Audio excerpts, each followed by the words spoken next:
Hi there, welcome to the Cycle Breaker Parents Unite podcast. We're on episode 16, and today I'm sharing with you a concept from a book called The Power of Showing Up. Now, unfortunately, I don't have this book because many of you know that we world school our children and we are currently in Vietnam. So one of the things that's really difficult for us to get is English language books, or at least English language books that don't cost £80 because they're not imported in from America through some interesting shuffle of I'm not even sure what, but anyway, it costs a lot. So I have it on my Kindle and I have it on my Kobo app. I have both now. And it means that I can't show you the title, but it's called The Power of Showing Up, and there will be a blog post review of it in the next few days. But I wanted to share with you the main crux of the book and the main four things, the four S's, which I talked about in the show notes. And like I said, I'm going to do more talking about this because for me, it's such a great way of sharing the good news story. So it's called The Power of Showing Up because what it's really, really clear about, and I should say that Dan Siegel and Tina Bryson are both child development specialists. Dan Siegel is an MD, so a medical doctor, and I've seen lectures with him, obviously not in real life, online ones where we did it through Zoom, through a Gabor. The most recent, I don't know if you've seen, there's a wonderful film that you can get access to if you poke around on the internet. If you type in The Wisdom of Trauma, a film by Gabor Mate, and Dan Siegel was one of the speakers in the lecture series that accompanies this book, and he talks just incredibly fluently and clearly about developmental trauma. So he's a medical doctor who has specialized in developmental trauma and developmental psychology, and Dr. Tina Bryson she has a PhD in the field of education and child development and growth, like biopsychological growth. So how the brain grows in relation to how it is, I guess if you think of it as a plant, like watered in early childhood, what some of the issues might be and what the processes are of how children's brains grow. So in short, they know their stuff. And they're brilliant because this book is written, yes, they write academic texts, yes, they have academic books, and they both have a string of papers to their name. But this book is written for a normal person, like me and you. And it's written in a sense that if you want to go deeper, so, for example, when I read it, they do quote the papers, and you can go and look it up and you can go further, or you can take it as it is, knowing that you trust the source. And this for me is really, really important because so much of what is out on the internet about parenting and about education and about children is, we all know this, many of us, people talk about it all the time in the Facebook group and on other Facebook groups about, that received wisdom, well, it didn't do me any harm, or, oh, well, it worked for everybody in the 80s, and the kind of the thing is that it didn't, and research has shown that it didn't, and that children not being seen and not having their needs met isn't good for them. And it's quite clear that although there are many, many different ways that we can interact with our children, essentially there is a better way and a less good way to parent your kids. We do know this. We know that shouting in children's faces all the time is not good for them. We know that hitting children is assault. It's bad for them. And there are papers backing this up. So it can sometimes feel a bit scary because we know that there are certain things, and I'm saying this as a parent of 3 and somebody who's worked with families for nearly 2 decades, and somebody who's read a lot and learned a lot and studied child development and education, that we know there are some things that we should do, we know there are things that we shouldn't do, and we also know that we can't be perfect all the time. As people say, I'll have to find the quote for you, that famous quote of, I was a great parent before I had children. And I absolutely was. I was working with families and I could see the things that were happening. And sometimes I did get a little bit frustrated And I found it hard to, you can sympathise, but you can't really empathise, I don't think, until you're in the shoes. And then when I had 3 children under 3, and I knew that there were certain things, well, they were under 3.5, I knew there were certain things that I should be doing and certain things that I shouldn't be doing. And I was, well, the most tired that I've ever been in my entire life, which is unsurprising. And I know that I'm sharing that story because I know that is replicated well, across cultures and across the world. You have babies, you're really, really tired. Your thought processes are impaired because you're exhausted, and not exhausted in a I stayed up all night partying or I stayed up all night working and then the next day I'm tired. But the bone deep of months and months and months of sleep deprivation, plus running a house, plus people going back to work if they choose to, or feel they have to, or there's so many things going on, plus relationship dynamics, plus you have to go to groups and things, COVID aside. We're trying to do the best for our children. We're exhausted and we're trying to be a village. And I talked about that in different areas. So you can, by all means, scroll through the podcast and you can get that one. So the really, really great thing about The Power of Showing Up, this book, is that it just says, what we need to do, and this is borne out through the research, is show up. You don't need to be perfect. You don't need to show up to everything every single time. You do need to show up.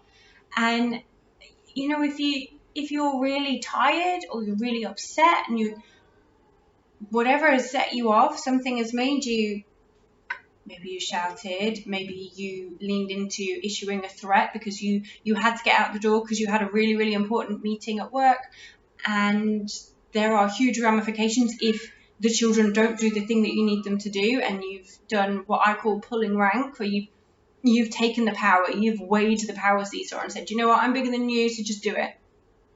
We know, in our hearts, we know that we shouldn't really do that regularly. If you're going to do it every now and then so that you don't miss a flight or a train, or so that you don't get sacked, then this is part of life. And this is borne out, 1, through the research, and 2, in the book The Power of Showing Up. Siegel and Bryson talk about this. They talk at the start about the myth of perfectionism, and sometimes because we are trying to be perfect, especially cycle breaker parents who know what it's like to be on the other side of this upsetting confusion of, is my parent there for me, are they not, or the outright, there's no confusion, like they're not good for me and they're scary. But if you know what it's like to be on that side, then you're going to try and break the cycle and go the other way. But within that, you are going to be human. You are going to mess it up. You are going to raise your voice. You are going to put your foot down and later think, oh, maybe I shouldn't have. And that's fine. That's the wonderful thing. And another thing that Bryson and Siegel talk about is that it's the long view. And it's very interesting because this is also a view that was taken by Joanne Roach, who did, can't remember which number it is, but it's the podcast about how to get your children to eat vegetables and fruit. It was really, really interesting. And she had said, and it was so powerful that I pulled it out as the soundbite that I share when I introduce the podcast to the world. And she said, do you know what, if your kids eat, if somebody's sick, or if you're tired, or if there's a lot going on, and your kids eat a lot of, say, junk food or oven pizza or something like that for a few days, it's okay. It's okay, because in the whole time that they've been with you, by the time they leave your home when they're grown adults, there will have been thousands upon thousands upon thousands of healthy meals with you. And it's about the general idea. So yeah, just like you're allowed to eat junk food, I mean, nobody can tell you what you're allowed or not, but if it's a nice way of thinking about it, just like it's okay to eat junk food every now and then, it is actually okay to lose it, or to say, do you know what, I don't actually really feel like playing with anyone today because mummy needs a rest, or that kind of thing. It is okay in the general scheme, because there will be thousands upon thousands upon thousands of interactions. You can't be perfect in all of them. And I always say this, if we are perfect as parents, then our children learn that they must be perfect. And we know how hard it is for us when we've tried, as, and not even just as parents, as humans, anybody who has tried to be perfect and tried to do something consistently for a long period of time at the highest bar that you set. It's not fun, and it's the path to burnout, and we don't want that for our children, and I don't want that for you. So don't feel like you have to be perfect, because you don't. So onto the 4 S's. So there was that one brilliant thing of, you don't have to be perfect, take it in the global. And when you argue, when you shout, when I say when, because it's kind of inevitable. We can't be a font of patience whilst being pushed to the end of our physical limits, especially if you just given birth and then you have a 2-year-old at home. You're never going to be able to be at your best at that time. So it's about, this is the other thing that Siegel and Bryson talk about the rupture and repair model. And I will do a whole podcast on that. The rupture and repair. So rupture is in like a tear, a break, and then the repair. Actually, the repair makes it stronger. So not only is it good for us to occasionally snap, it gives us the opportunity. It's because it gives us the opportunity. It's good because we're showing we're not perfect. And it's good because we get to model, okay, you can have a bad day or a bad morning. You can apologize and you can come back. You are still loved. You are still safe. You are still cared for within this family. And this is how they learn it, from us. And they learn to give themselves grace. So we have that. So don't worry about messing up. Don't worry about being perfect. We're playing the long game here. Of course we're playing the long game. And the 4 S's. These are so great. They are to be safe. I've got them on a note of paper. So to be safe, seen, soothed, and secure. I'm going to write more about it in the blog, and I really, really recommend that you read the book. I'm currently producing on the blog page. I'm currently producing a resources and books guide so that you can just go in, because I know that I talk about a lot. Any research papers that I reference, I try and get the PDF so you can at least read the abstract if you can't log in to JSTOR or the academic the source of the papers, because you can't always just get them on. Not everything's on Google Scholar, though a lot is. So I'm going to recommend, if I quote a research study, I will try my hardest to get the PDF and to link that. And when I quote a book, I will always give you the link to the book. So to be safe is to be safe. It's about feeling safe and being safe, because in mammals, we are hardwired in the young years, hardwired to go to the adults for safety. It's built in. It is an evolutionary process. Young needs, in mammal life, the young pups, cubs, children need adult care. They're completely reliant when they're born, which isn't true in all species in the animal kingdom, but it's true of mammals.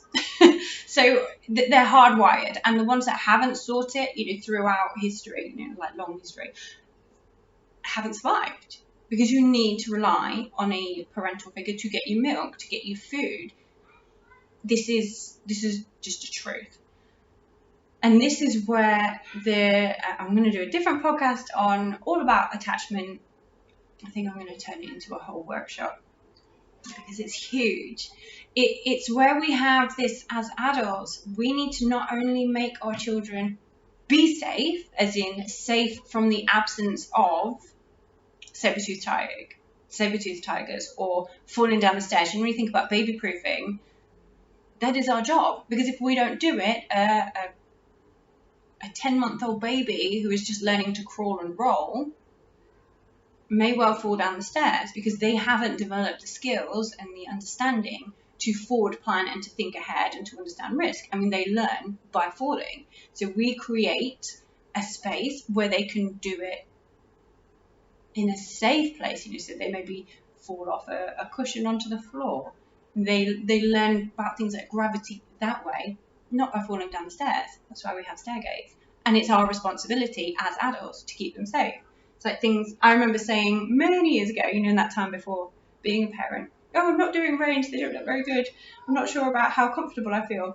And then I had 2 kids who would run into the road if they could. so we had reins, the little backpacks.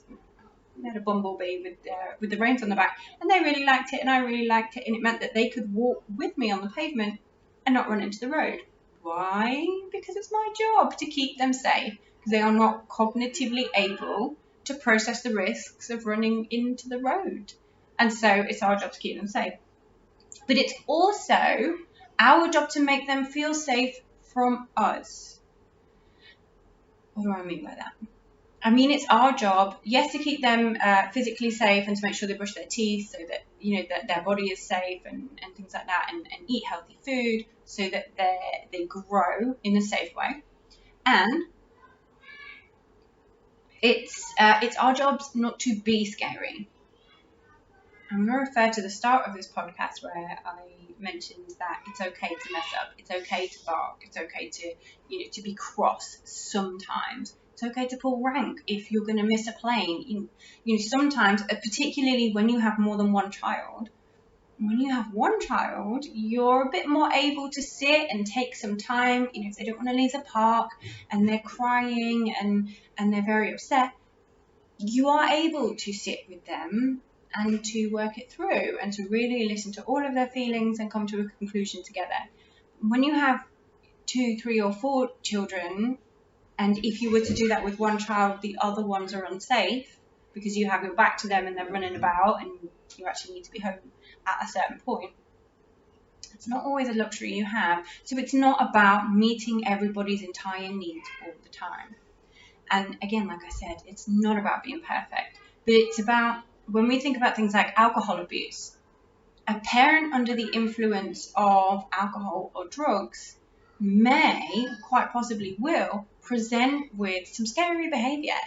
Even if they're not shouting at the child, even if they're not attacking the child or anybody else in front of them, just that behavior which is not normal. I'm doing inverted commas here for people listening on the podcast and not watching on the YouTube video.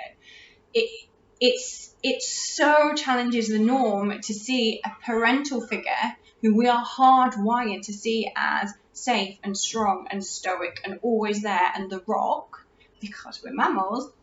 For a 4, 5, 6-year-old to see a parent stumbling around, muttering to themselves, maybe knocking things over, and being really erratic, maybe being extremely emotional because their inhibitions are lowered because they're high or past the point of intoxicated to be able to control themselves, then that's scary for the child. So behaving in that strange way is upsetting to the child and it makes them feel unsafe. And when we think about the stress, for people listening on the podcast, I'm doing like a mountain with my hands here because we have normal stress, tolerable stress, we could call it, which is, say you have a test or a presentation, or even for a child, maybe they fall off their bike or they're trying really hard writing something and it's not working.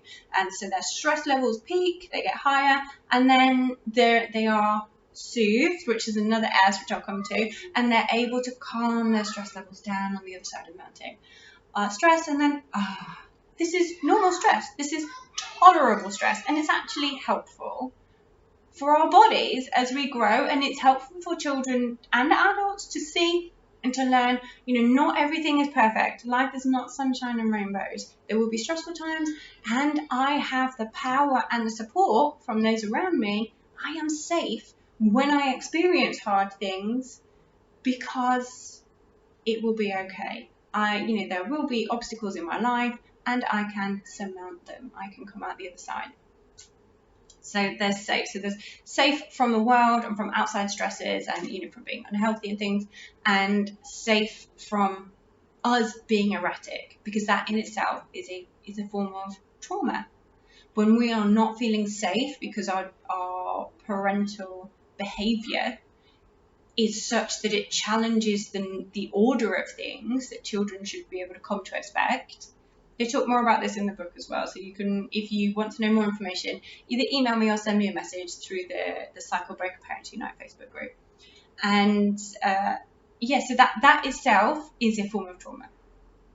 That's about being safe from the world and from us. Doesn't mean being perfect, it just means in general. Seen is the other one. And that is feeling seen and being seen. Now, this doesn't mean, as in like literally like, I see you, I'm a helicopter parent, I'm going to stand over you in the playground and make sure you don't fall over. More to come on the views of an occupational therapist working with children and risk. More to come on that on a different podcast. I'm very passionate about that. It's one of the reasons that we home educate, and we spend, when we're not in lockdown, we spend the vast majority of our time outside hanging off trees. It's really good for them. So I'll talk to you more about that. So about being seen is about being seen as in your authentic self. I like to think of it as we have our golden nugget of self. In Arabic, we call it the nukta, the nukta of yourself, like the core. And we place layers around on top. I can't be too loud, or I must do this, I must do that, I must get good grades in order to be worthy, I must not challenge in this situation. I talk about that a lot as well, because when we go through the healing process, often what we realize is that we have these subconscious stories and messages, and they are from our childhood, where we have had our authentic selves hasn't been seen, and we have layered on artifice on top out of survival. If we were told that we were too loud and then bad things happened when we challenged a parental figure, we learned not to challenge them. Or perhaps we learned to go all out and to be very violent and to have huge responses in order to protect ourselves. Survival. If we learned at school not to speak up, then that's another layer that we have, and we unpick them when we're adults and we do the healing. So to be seen for a child is to have this golden nugget seen by their parent. And it's not just to have it seen, it's for them to know that it is seen. So we need to communicate with our children. I see you, I love you, I hear you. Now, what does that look like in actual life? It sounds like saying to your children in the morning, well, anytime really. I tend to say it to my children at night time because I know that they're very suggestible, so things will go in. And I will say to them as I'm stroking their hair or holding them when they go to sleep, I'll say, I love you for who you are. And it's that thing of for who you are. And you're just right exactly as you are. This is learning. I see you, you are seen. And it's when they're talking to us, and sometimes it's the big things about how they're feeling, about their worries. Sometimes it's the small things about how Batman brushes his teeth with a black and yellow toothbrush. That's a quote from my morning. You may be able to hear my children outside the other side of the room. They are fine with their daddy, by the way. It's just because we're locked down, so I'm hiding. I'm hiding in the room.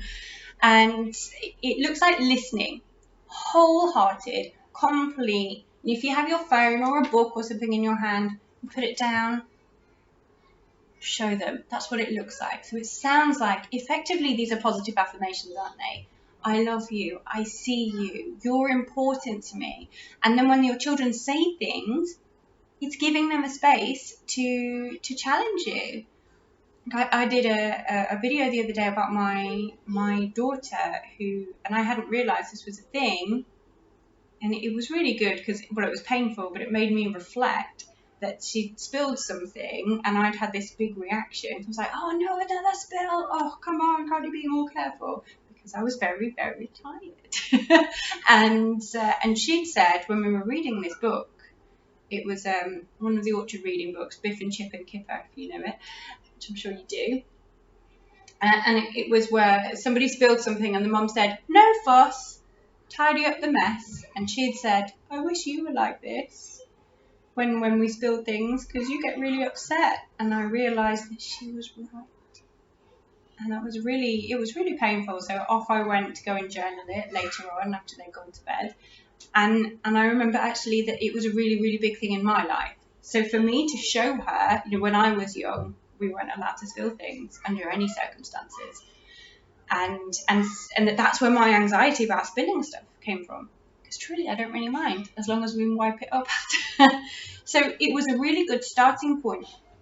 And for her, the next time, because we have 3 kids, the next time something was spilled, I said exactly the words from the book. No fuss, just clean it up. And she sort of looked at me with these big eyes. I said, I heard you and I listened to you, and I'm really happy that you said that because it made me think, and that's how I'm going to respond from now on. That's showing that you've seen them, that you've listened to them. Or saying things like, if somebody's upset, it looks like, or it sounds like saying, I see that's important to you. Now, you might feel strange speaking like this to your 8-year-old, 10-year-old, 5-year-old, 3-year-old, however old, because it's not a normal way that we speak to people. And then when you really think about it, why isn't it a normal way that we speak to our children? When we see that something is important to them, like perhaps their toy is broken and they're very, very sad, and merely the act of saying, I see you're really upset that your Pokemon thing, don't even know what to call it, I see you're really upset that your Pokemon toy got broken. That in itself is a way of showing your child feels seen by you. And that's very powerful. So, safe, seen. The third one is soothed. Now, we already touched on this because here's the interesting thing, is they all go together a little bit. So to be soothed is when you think of that stress level going up. So say, excuse me, so let's have a drink. So say the stress levels go up because somebody's fallen off their bike and they come in and they're very, very upset. And we hold them, we stroke them, we tend to their needs, their physical needs of putting a plaster on or wiping a wound or whatever, rubbing the graze. And we hold them and we tell them it's going to be okay and they're safe now. And that is soothing. So the stress levels have gone up and then we have assisted the stress levels in calming down. This is essentially what soothing is. It's supporting them to come down to a more regulated state, because children are not born able to regulate their emotions.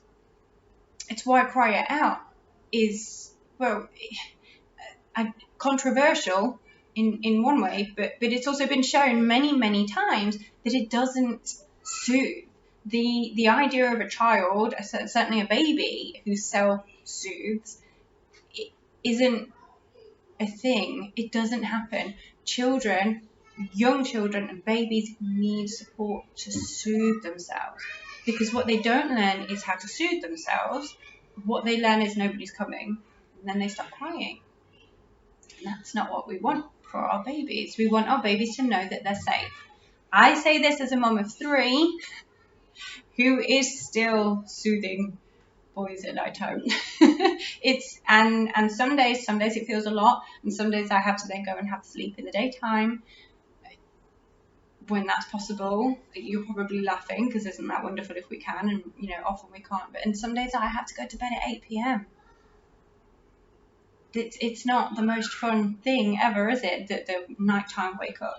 And essentially now they just climb into our bed and they go to sleep, and I'm fine with that. I know everybody will have their different ways. That's just our experience. So about soothing is when you're scared or you're sad, and when they need something emotionally, or very, very angry and they need support to calm down, and we use anger releasing techniques. Actually, sometimes it's not all about techniques and learning skills. I know I talk about healing plus skills as the parent that you want to be. Not everything needs a skill. In fact, quite often, being seen, when I talk about acknowledging feelings, being seen is what helps them soothe. So saying, you are really angry about that, is sometimes enough, in fact, often enough, for a small child to go, yeah, I am. It's really annoying. I hear you. Have a biscuit. Yeah. That is, try it. Honestly, try it. It's quite shocking when it works. And it does work more often than you think. The acknowledging the feelings is incredibly powerful. So that's being soothed. And it ties in with being secure. So safe, seen, soothed, and secure. Secure meaning that we want our children to have a secure attachment to us. I am going to do a whole series on attachment and attachment theory and what it means for people with adverse childhood experiences and who are the cycle breakers, really, and how your attachment style as a child influences your attachment style as an adult.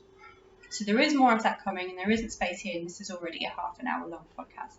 So secure is about our children basically feeling all of the other three things: safe, seen, and soothed on a regular basis. And what happens is that they grow being secure in themselves and secure in their relationship with you. Now, even if they have another parent who isn't making them feel safe, but they have one parent who does make them feel safe and protected from that other influence, they are still likely to grow up with a secure attachment to one adult. Now, if you can have a secure attachment to both parents within the home, isn't that wonderful? It doesn't mean that if you're divorced that you're not going to have that and you're failing your children. I know people often worry about relationship breakdown. If your child has a secure relationship to dad and a secure relationship to mom, or mom and mama, or whoever, however your family lives, the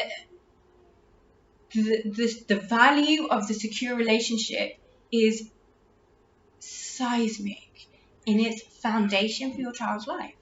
So to be secure is essentially, without going too much into it, a secure attachment gives the child the opportunity to develop the neural pathways in those first 7 years of life, birth to 7, where they basically learn, I am safe, I am important, I am seen, I have views, I'm allowed to have views, and those views are important. This is what being seen is. So I'm safe, I'm seen, and I will be soothed, which links to being safe, doesn't it, as well?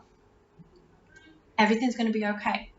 Does it mean everything's going to be sunshine and rainbows? It means everything's going to be okay, and the world is an okay place, and people are good, and I can be happy here. This is what they grow up with when they're secure. When they have an insecure attachment, there are lots of different types of insecure attachment, but essentially, so secure, insecure for now. When they have an insecure attachment, they grow with the neural pathways of, especially if they haven't been soothed, and you say that stress level's gone up and it's never been soothed back down again, and it just stays high and high and high because the child is probably rightly in survival mode. It's not right that it's happened, but it's sensible. If you have, if your house is a dangerous place, or if your parental figures are fearful figures, it makes sense that you are always hyper alert, hyper vigilant, watching to see if they're in a bad mood or a good mood when they come home, that kind of thing, or constantly alert for, can I get food? Am I going to be safe? Can I have some clothes? How do I get washed? These things that the children shouldn't have to deal with and sometimes do. It makes sense that they aren't soothed because it's not safe for them to be soothed. Because if they let down their guard and they run into the room of a volatile adult and they're shouting and screaming and playing and singing, that may set the adult off, particularly if they are not in control of themselves because perhaps there's substance abuse or they're having a bad day, or they're in a low if they're emotional, if they have a mental illness at home. So it makes sense that that child can't be soothed and therefore has an insecure attachment. And they learn, they build the neural pathways of not safe. Not safe. People are sometimes violent or volatile.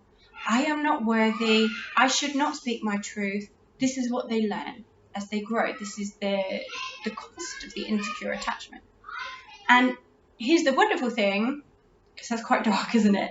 That in order for our children to be, heard one of mine has just fallen over and been picked up. Sorry about the noise. In order for our children to have the secure attachment, we don't have to be perfect. We have to show up, and we have to keep trying. This is it. We have to try our best to keep them safe. We have to try our best to say, you matter to me, you're important to me. I mean, the power of that kind of word, of hearing that kind of thing reliably over your entire childhood, well, it's foundational, and it's incredible, and it's transformational. So being safe, seen, and soothed, it's as simple as giving them a hug when they're sad and saying, I'm here for you. And you can say those words, I'm here for you. They'll learn it by your actions, and yes, they'll learn it by your words. And this leads to them to being secure. Safe, seen, soothed, and secure. So, hopefully you've learned a lot. There was a lot in there. It wasn't supposed to be quite so long and in-depth. There's a lot to unpack. I really, really recommend this book. It's an easy read. It's not too. It is based in science, and like I said, they quote their papers and they quote other books. There's footnotes at the back so that you can go into more depth, and you can just read it as is. It's just really simple, very, very clear writing, which you don't always get in parenting books, in any psychology book, to be honest. So yes, I fully, wholeheartedly recommend it. Now, if this has thrown up some stuff for you, if you want to talk, my email is always in the show notes, and you can join us over in the Facebook group, Cycle Break Parents Unite, and you can share your thoughts there. Thank you so much for your time, and I look forward to seeing you next week.